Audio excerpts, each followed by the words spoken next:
लोकसभा चुनाव 2024 से पहले विपक्ष के लिए लगातार बुरी खबर आ रही है। पीएम मोदी से मुकाबला करने के लिए विपक्षी दल एकजुट हो चुके हैं, लेकिन फिर भी विपक्ष की दाल नहीं गल रही है।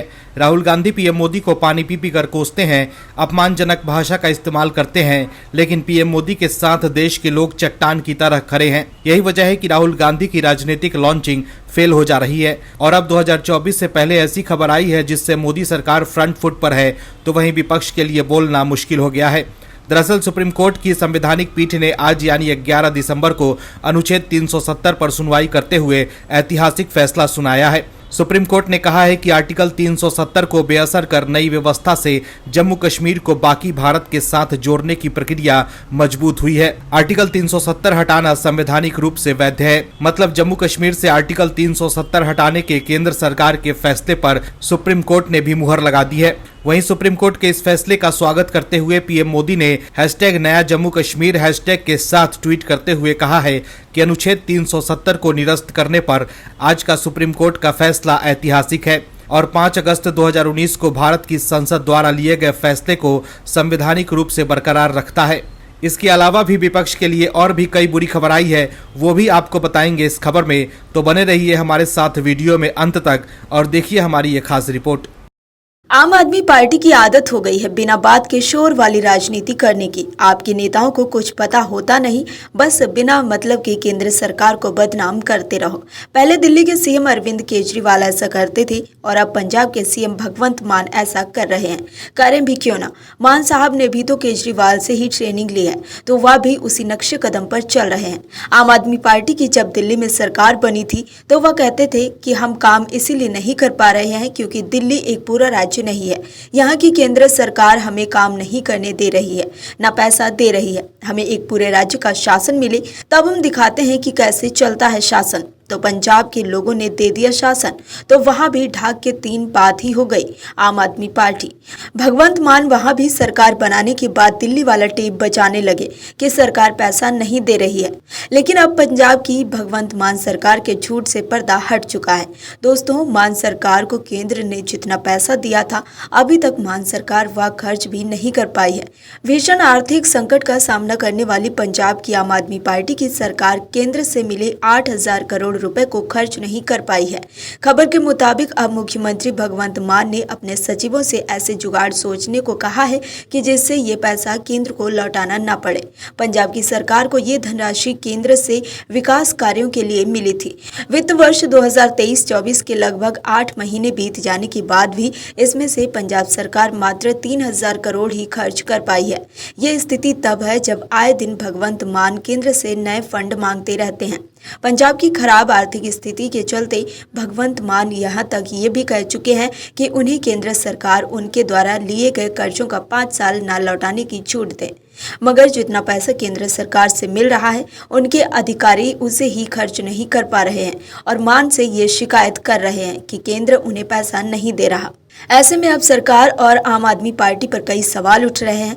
बता दें कि अंग्रेजी समाचार पत्र इंडियन एक्सप्रेस की एक खबर के मुताबिक हाल ही में मुख्यमंत्री भगवंत मान की राज्य के वरिष्ठ सचिवों के साथ हुई बैठक में ये पूरा मामला उठा। सीएम भगवंत मान ने अपने सचिवों पर इस बात के लिए गुस्सा जाहिर किया कि 8 महीने निकलने के बाद भी वो पैसा खर्च नहीं कर पाए हैं। अगर नए बजट तक ऐसा नहीं होता है तो ये पैसा केंद्र सरकार को वापस चला जाएगा। सचिवों ने मुख्यमंत्री को भरोसा दिलाया कि उन्होंने नए ठेके निकाल दिए हैं और जल्द ही वो फाइनल हो जाएंगे। ऐसे में ये धनराशि खर्च होगी और केंद्र को लौटानी नहीं पड़ेगी। वित्त वर्ष 2022-23 के अंत तक पंजाब पर वर्तमान में 3.12 लाख करोड़ का कर्ज है। वर्ष 2022 में पंजाब में आम आदमी पार्टी की सरकार आने से पहले ये कर्ज 2.82 लाख करोड़ था। सीएम मान ने एक बयान में बताया था कि उनकी सरकार ने 18 महीनों में 47,107 करोड़ का कर्ज लिया है। अक्टूबर 2023 में भगवंत मान ने राज्यपाल बनवारी लाल पुरोहित को लिखे गए एक पत्र में मांग की थी कि वो प्रधानमंत्री नरेंद्र मोदी को इस बात के लिए मनाए कि पंजाब से 5 वर्षों के लिए कर्ज वसूली रोक दी जाए। इस भीषण आर्थिक संकट के बाद भी पंजाब की मान सरकार केंद्र सरकार से मिले विकास के पैसों को खर्च नहीं कर पा रही है। पीएम मोदी के खिलाफ बने विपक्षी इंडी गठबंधन में सब कुछ ठीक नहीं चल रहा है।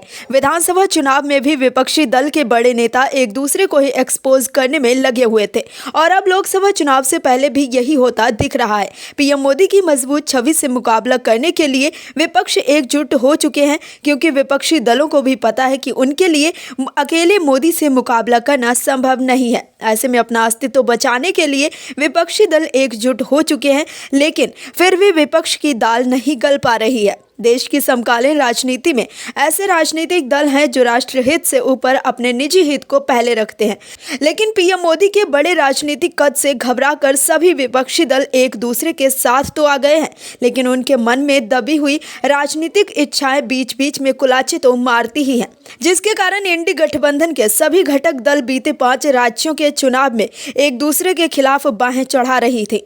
दिल्ली और पंजाब में आम आदमी पार्टी और कांग्रेस एक दूसरे के बाल नोच रहे हैं, तो आप लोग खुद ही सोचिए कि ये गठबंधन कैसे देश चला पाएगा। केजरीवाल कांग्रेस से हाथ मिलाकर दिल्ली और पंजाब में कुछ लोकसभा सीट हासिल करना चाहते हैं, लेकिन कांग्रेस के नेता केजरीवाल की नींद उड़ा रहे हैं। जिस तरह से इंडी गठबंधन के हालात चल रहे हैं, उसको देखकर तो ऐसा ही लग रहा है कि जल्द ही इस गठबंधन का अंत हो जाएगा। और ऐसा हम क्यों कह रहे हैं, आपको इस रिपोर्ट में आगे बताते हैं। विपक्षी गठबंधन इंडी में फूट बढ़ती चली जा रही है। पंजाब में भी सब कुछ ठीक नहीं चल रहा है। पंजाब कांग्रेस ने एक बार फिर साफ कर दिया है कि वो आम आदमी पार्टी के साथ गठबंधन स्वीकार नहीं करेगी। पंजाब कांग्रेस के प्रभारी हरीश चौधरी के साथ चंडीगढ़ में पंजाब कांग्रेस प्रधान राजा वडिंग के घर बैठक हुई। इसमें पार्टी के वरिष्ठ नेताओं ने हरीश चौधरी को स्पष्ट किया कि वो आम आदमी पार्टी के साथ गठबंधन के लिए तैयार नहीं है। बैठक में नेता विपक्ष प्रताप बाजवा, सुखजिंदर रंधावा, परगट सिंह भी मौजूद थे। बैठक में आगामी लोकसभा चुनाव 2024 को लेकर रणनीति पर चर्चा हुई। पार्टी का कहना है कि कांग्रेस सूबे की सभी 13 सीटों पर अपने दम पर चुनाव लड़ेगी। पंजाब में विपक्ष के नेता प्रताप सिंह बाजवा ने कहा कि हमें पंजाब में गठबंधन की जरूरत नहीं है। कांग्रेस पार्टी पंजाब में लोकसभा चुनाव के लिए पूरी तरह से तैयार है। हम राष्ट्रीय और राज्य स्तर पर सरकार से लड़ने के लिए तैयार हैं। इस मौके पर उन्होंने बीजेपी पर भी निशाना साधा और कहा कि बीजेपी ने पंजाब का हक मारा है। सुखजिंदर रंधावा ने कहा कि पंजाब में हमारा रुख साफ है। पंजाब में हमारी किसी पर कोई विश्वसनीयता नहीं है और हम अलग होकर चुनाव लड़ेंगे। पंजाब कांग्रेस प्रभारी राजा वडिंग ने कहा कि आगामी लोकसभा चुनाव की तैयारी के लिए बैठक की गई है। अब देखना यह है कि कैसे इंडी गठबंधन लोकसभा चुनाव तक का सफर तय करती है। राहुल गांधी और विपक्ष को एक बार फिर बड़ा झटका लगा है। देश में विपक्ष का सिर्फ एक ही काम रह गया है कि देश के भीतर सिर्फ एजेंडा फैलाओ। विपक्ष कर भी यही रहा है कि पीएम मोदी के नाम को बदनाम करने के लिए किसी भी विषय को आधार बनाकर सिर्फ देश का नाम खराब करो। ऐसा ही एक एजेंडा फैलाया गया था देश के बड़े बिजनेसमैन अडानी के बारे में। कांग्रेस समेत सभी मुख्य विपक्षी दल ये कह रहे थे कि अडानी समूह को आगे बढ़ाने में पीएम मोदी का हाथ है। राहुल गांधी भी अडानी को लेकर पीएम मोदी पर जमकर निशाना साध रहे थे, लेकिन अब जो खबर आई है उससे राहुल गांधी एक्सपोज हो गए हैं। अडानी ग्रुप के ऊपर एक रिपोर्ट आई थी जिसे हिंडनबर्ग रिपोर्ट कहा गया था। विपक्ष ने इसको लेकर खूब हो हल्ला किया, लेकिन अब विपक्ष का वो एजेंडा भी धाराशाही हो गया है। जिस अमेरिका से हिंडनबर्ग रिपोर्ट आई थी उसी देश से अडानी ग्रुप के लिए एक अच्छी खबर आई है। अमेरिका ने साफ कह दिया है कि हमें अडानी समूह पर पूरा भरोसा है। अब शायद विपक्ष का मुंह बन गया होगा कि जिसमें वो कहता था कि जिसने भी अडानी समूह में पैसा लगाया वो डूब जाएगा, लेकिन अडानी के शेयर तो रॉकेट की तरह उड़ान भर रहे हैं। दरअसल अमेरिकी शॉर्ट सेलर कंपनी हिंडनबर्ग ने अडानी ग्रुप पर शेयरों की कीमत में हेरफेर का आरोप लगाया था, लेकिन अमेरिका ने अब इन आरोपों को निराधार बताया है। साथ ही स्पष्ट कर दिया है कि वो भारतीय कंपनी को श्रीलंका में बंदरगाह बनाने के लिए $553 मिलियन यानी करीब 4500 करोड़ रुपए भी देगा। अमेरिका से क्लीन चिट मिलने का असर अडानी ग्रुप के शेयरों में भी भारी तेजी के तौर पर देखी गई। 3 दिसंबर को विधानसभा चुनाव के नतीजे आने के अगले दिन जब बाजार खुले तो सेंसेक्स और निफ्टी अब तक के अपने सर्वोच्च स्तर पर भी पहुंच गए थे। गौरतलब है कि जनवरी 2023 में हिंडनबर्ग ने भारतीय कारोबारी अडानी समूह पर आरोप लगाए थे कि वो अवैध तरीके से अपने शेयर के दाम बढ़ा रहा है और कई जगह पर पर्यावरण नियमों की अनदेखी कर रहा है।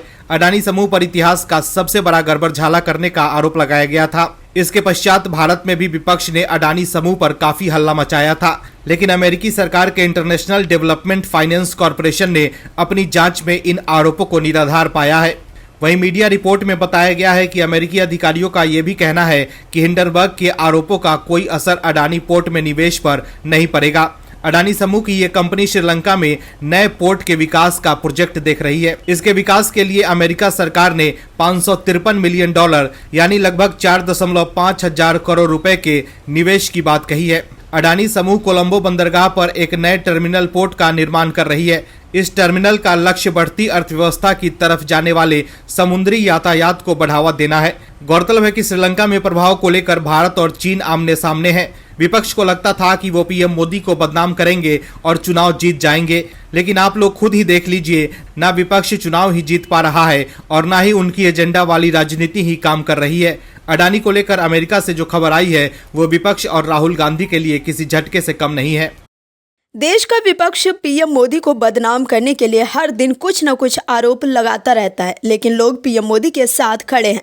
राहुल गांधी पीएम मोदी को पनौती कहते हैं और पीएम मोदी के खिलाफ अपमानजनक भाषा का इस्तेमाल करते हैं, लेकिन पीएम मोदी की तरफ से राहुल गांधी को देश की जनता करारा जवाब देती है। हर बार पीएम मोदी बाजी पलट देते हैं और राहुल गांधी देखते ही रह जाते हैं।